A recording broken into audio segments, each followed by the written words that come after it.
Vous avez publié en 2021 La sixième vie. C'est votre premier roman? Oui. Aux éditions Gédanque. C'est une auto-édition. Comment avez-vous procédé pour publier l'ouvrage? Alors c'est pas une auto-édition, c'est une maison d'édition à compte d'auteur. Et je leur ai envoyé mon manuscrit et eux m'ont aidé dans la correction, dans la relecture et dans la mise en page et la couverture. C'est l'histoire d'une rencontre entre un chat et un détective privé? Oui, tout à fait. Et ce chat va être doté de pouvoirs, notamment de la télépathie. Donc c'est un peu fantastique. C'est fantastique et puis c'est aussi beaucoup rempli d'amour. Je crois qu'il y a une série de disparitions de chats. Le détective va enquêter sur des disparitions d'animaux et de la maltraitance animale et il va être accompagné justement de ce chat qui va l'aider au cours de l'enquête et d'une amie journaliste qui elle fait des reportages animaliers. Donc le chat va l'aider, il fonctionne par télépathie. Il va fonctionner par télépathie et par son intelligence qui va être aussi décuplée. Comment avez-vous trouvé le titre de cet ouvrage? Alors j'ai mis du temps avant de trouver le titre et puis je me suis dit qu'un chat avait plusieurs vies, donc pourquoi pas une sixième vie.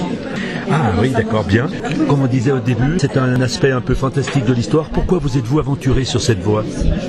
Alors, j'étais pas du tout destinée à l'écriture. Moi, je suis plutôt une grande lectrice.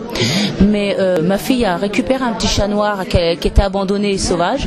Et à force d'amour et de patience, elle a réussi à l'apprivoiser. Et entre eux est né un amour fou. Et ce petit chat s'est fait écraser par un chauffard.